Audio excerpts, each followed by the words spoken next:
My name is Claire. I'm 29 years old, and 2 months ago, my mother stood in front of almost 300 people at my younger sister's engagement party and laughed before saying, Claire was always our practice child. Some kids grow up to make their parents proud. Others just teach you what not to do. The ballroom exploded with laughter. My sister covered her mouth, pretending to be embarrassed, but she never corrected Mom. My stepfather clinked his champagne glass like it was the funniest thing he'd ever heard. Every person at my table turned to look at me, waiting for tears, an argument, anything. I didn't give them either.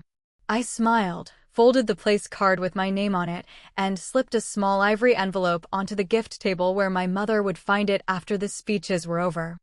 Then I stood, picked up my coat, and quietly said, by the time you read that letter, you'll understand why this is the last family celebration I'll ever attend. I walked out before anyone could stop me. I heard the music keep playing behind me. What I didn't hear was the silence that filled that ballroom 5 minutes later when my mother finally opened the envelope. Before I tell you what was inside that envelope, let me ask you something. Have you ever been treated like the extra person in your own family? Not hated. That would have been easier to understand. I mean the one they expected less from. The one whose birthday dinner got moved because someone else's plans mattered more. The one whose achievements somehow became invisible the second a sibling walked into the room. That was my life for almost 20 years. From the outside, we looked like a happy family living in a beautiful neighborhood outside Chicago. My mother volunteered at charity events. My stepfather owned a respected commercial construction company. My younger sister, Emily, was the star everyone loved talking about. She was the future doctor, the golden child. I became the quiet daughter who never quite figured things out, at least according to my mother. What almost nobody knew was that I'd stopped trying to prove her wrong years earlier. Instead, I built a life so carefully separated from theirs that even my own family had no idea what I actually did for a living. They thought they knew exactly who I was. They couldn't have been more wrong. My dad died when I was 11, and for a while it was just Mom and me in a small house where every Sunday morning meant pancakes, old rock music playing from the kitchen radio, and the promise that we'd always take care of each other. That promise lasted less than 2 years. Then she married Greg, a successful contractor who came with a bigger house, a country club membership, and a daughter named Emily, who was a year younger than me. Almost overnight, our lives changed. Everyone called us one big happy family, but inside that house there were different rules depending on whose last name you had before the wedding. Emily got horseback riding lessons because she had talent. When I asked if I could join, Mom said money didn't grow on trees. Emily got a brand new SUV for her 16th birthday. I inherited Mom's old sedan with a transmission that stalled every few weeks. When report cards came home, Emily's B+ was celebrated with dinner at her favorite restaurant, while my straight A's earned a quick nod before the conversation turned back to her science fair or volleyball tournament. I learned something early. If I wanted anyone to notice me, I'd spend my whole life begging for attention that wasn't coming. So I stopped asking. I got a part-time job at a neighborhood bookstore after school, saved every paycheck, and quietly planned my own future. My guidance counselor kept telling me I should apply to engineering programs because my math scores were among the highest in the district.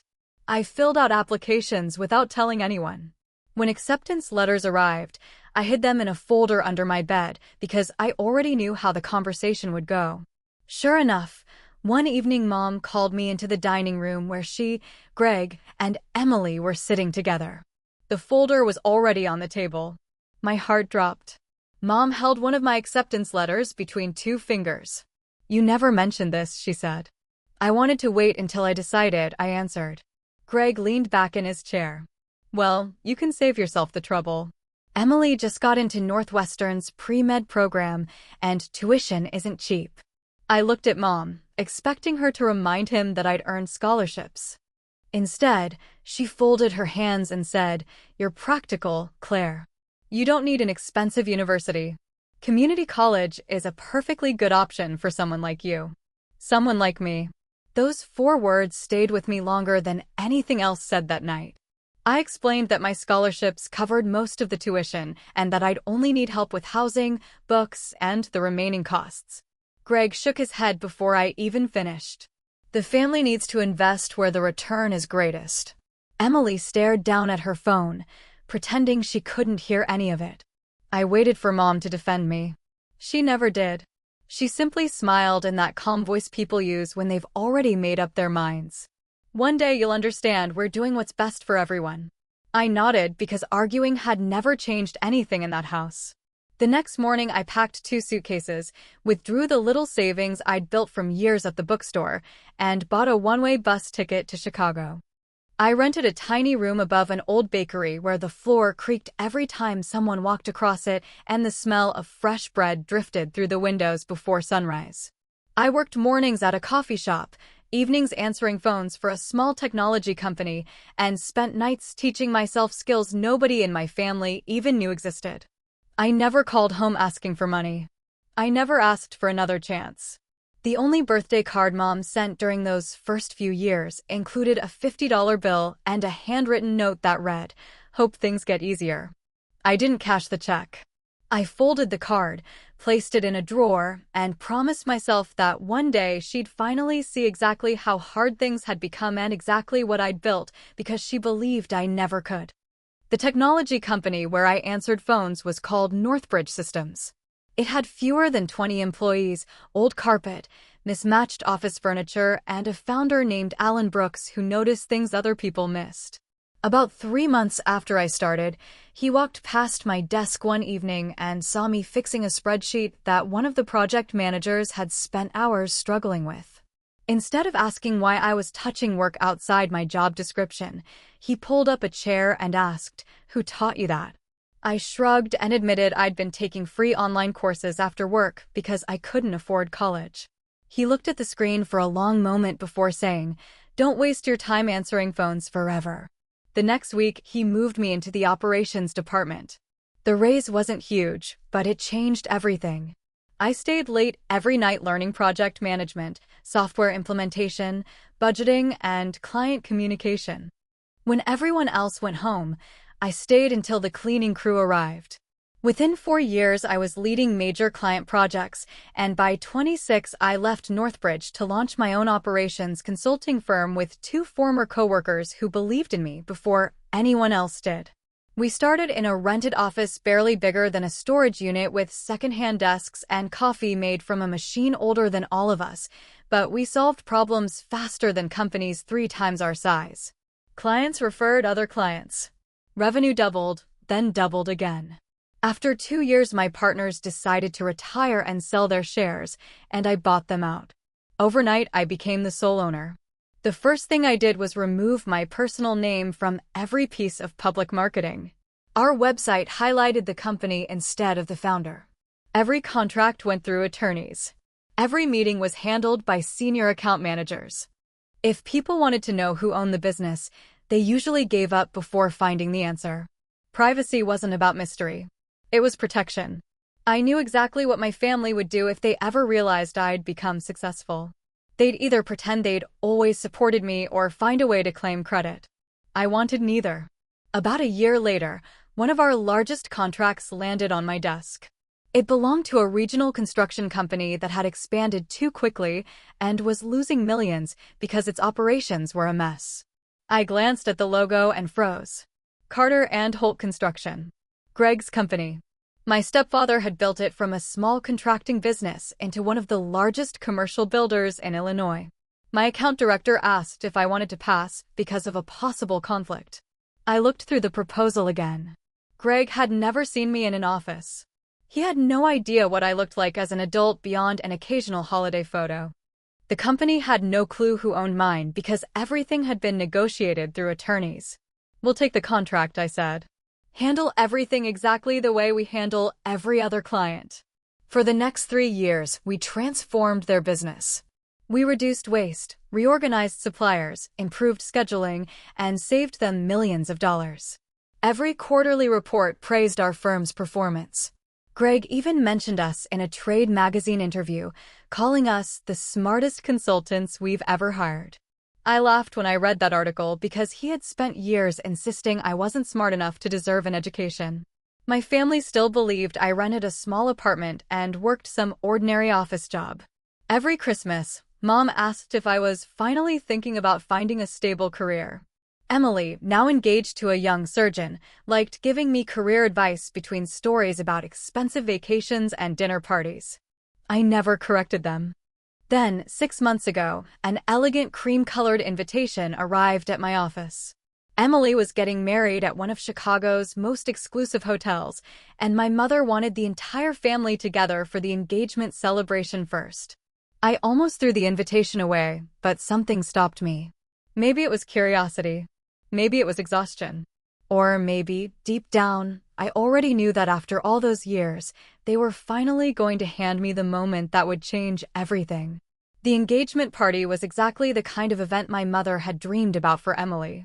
Crystal chandeliers hung over a ballroom filled with fresh white roses, a string quartet played near the stage, and servers carried silver trays loaded with champagne as if nobody had ever worried about money a day in their lives. I arrived 10 minutes early wearing a simple navy dress I'd bought for a board meeting a few months earlier. Nothing flashy. Nothing designed to impress anyone. My mother still looked me up and down before saying, "I'm glad you found something nice. I was worried you might feel underdressed." I smiled and thanked her. There was no point arguing. Greg barely looked away from the group of business owners surrounding him. Emily hugged me quickly before whispering, "Please don't make tonight awkward. Mom's been stressed enough." I hadn't even said hello yet.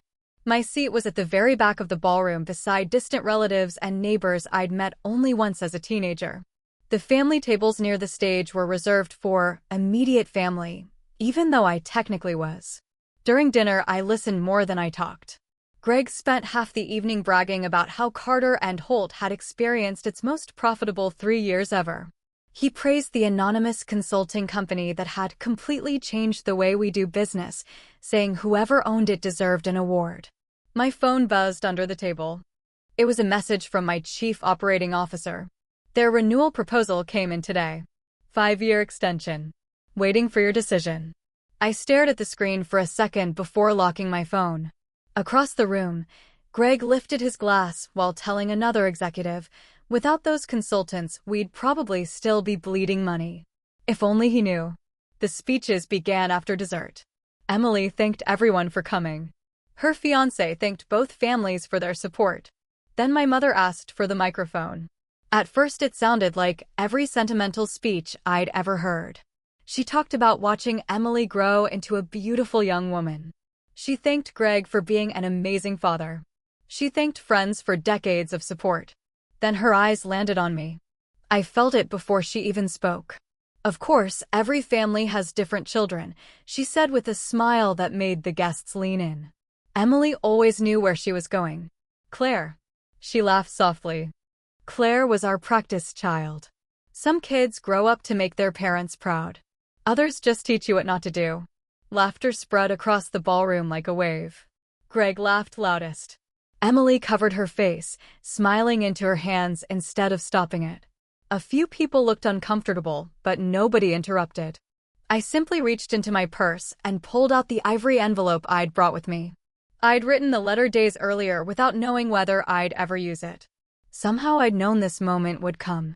I walked to the gift table, placed the envelope where my mother couldn't miss it, and returned to where everyone could see me. "Congratulations on the engagement," I said calmly. "I truly hope your marriage is kinder than this family has ever been to me." The room grew quieter. I picked up my coat and looked directly at my mother. "When you read that letter, you'll understand why tonight is the last family celebration I'll ever attend." Nobody laughed this time. I walked through the ballroom without rushing, past tables filled with confused faces and whispered conversations. Just before I reached the exit, I heard my mother call my name, but I kept walking until the hotel doors closed behind me. I had barely reached my car when my phone vibrated again. It was another message from my chief operating officer asking only one question: should I approve their renewal tomorrow morning? I looked back at the hotel glowing against the night sky, thought about my mother's words echoing through that ballroom, and typed 5 words that would change my family's future forever. Hold everything until I return. I barely made it halfway home before my phone started lighting up. First my cousin, then my aunt, then 3 people I hadn't heard from in years, all asking some version of the same question. What happened? Why did you leave? Your mom is really upset. I ignored every call. About an hour later, my chief operating officer, Rachel, called instead. Claire, she said, I wasn't going to bother you tonight, but I think you should know something. Carter and Holt CFO has been calling our office nonstop. Apparently, someone at the engagement party opened your letter. I pulled into a quiet parking lot and turned off the engine. What exactly did the letter say? Rachel asked. Nothing they didn't deserve to know. Inside that envelope, I'd written only the truth. I explained that the consulting firm responsible for saving Carter and Holt millions of dollars belonged to me. I included copies of the original ownership records, the first signed contract, and one sentence my mother would never forget. The daughter you introduced as your biggest mistake has quietly protected the business that pays for the life you're so proud of. I also explained that I would personally decide whether their renewal contract moved forward after reviewing whether continuing the relationship aligned with my company's values. No threats. No insults. Just facts. Rachel was quiet for a moment before saying, they're requesting an emergency meeting tomorrow. Greg specifically asked to meet the owner. I almost smiled. For 3 years, he never cared who owned the company. The next morning, they arrived at our headquarters 40 minutes early. My assistant called to say 3 visitors refused to leave the lobby. Through the security camera on my phone, I saw my mother pacing, Greg staring at every employee who walked past, and Emily sitting quietly with red eyes. I asked my assistant to bring them upstairs. When I walked into the conference room, nobody spoke at first. My mother looked around the office, then at the awards on the wall, then at the company logo behind me. This is yours?" she whispered. "Yes." Greg picked up the framed certificate naming me founder and chief executive officer, reading it twice as if the words might change. "How long?" he finally asked. 5 years. His face lost its color. "And we've been your client." "For 3. He dropped into a chair. "You knew the whole time?" "Yes." Emily looked between us. "Why didn't you tell us?" I answered honestly. "Because every time I tried to tell this family anything important, someone reminded me I wasn't worth listening to." My mother reached across the table. "Claire, last night." I was only joking. I looked at her without saying anything for several seconds. Finally, I asked, "Can you remember a single joke you've ever made where Emily was the punchline?" She opened her mouth, then closed it. Greg leaned forward. "Let's not make emotional decisions. We need this partnership." There it was. Not, "We need you." Not, "We're sorry." The contract came first. It always had. I slid a folder across the table. Inside was their unsigned renewal agreement with a short note attached. "Decision pending." Greg looked relieved. "So there's still a chance." "There is," I said. "But not because we're family. That stopped meaning something a long time ago. If my company continues working with yours, it'll be because your business earns it, not because you suddenly remembered you have another daughter." My mother started crying quietly. Emily finally spoke. "I should have defended you last night." I nodded once. "You should have." The room fell silent again. I stood and walked to the window overlooking downtown Chicago.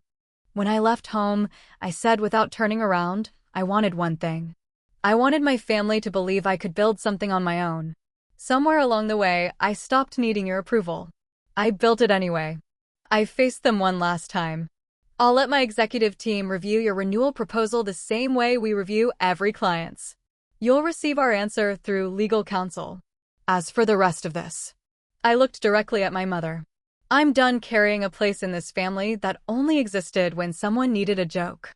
No one followed me as I walked out of the conference room. For the first time in my life, they had finally seen me clearly. The only problem was that they had waited until they needed something I was no longer sure I wanted to give. 3 weeks later, my executive team made its recommendation after reviewing everything objectively. Carter and Holt wasn't our only major client anymore, and keeping the contract would create unnecessary long-term risk because too much of their operation depended on us. I approved a professional transition plan, gave them more notice than the contract required, and even recommended another consulting firm that could eventually replace our services. It wasn't revenge. It was good business. My mother sent several letters over the following months. Greg called twice. Emily reached out once, asking if we could start over. I wasn't angry anymore, but I also wasn't willing to pretend that decades of being treated like the backup daughter could disappear with a few apologies. Some bridges aren't burned in a single night. They wear away one small crack at a time until there's nothing left to cross. Today my company is stronger than ever, my life is peaceful, and the people around me know my value without asking me to prove it. If you've ever been underestimated by your own family, remember this. You don't have to win an argument to build a better life. Sometimes the strongest answer is quietly becoming the person they insisted you could never be. And if this story stayed with you, subscribe for more real-life emotional stories, leave a comment telling me where you're watching from, and let me know, have you ever walked away from someone who only appreciated you after they needed you?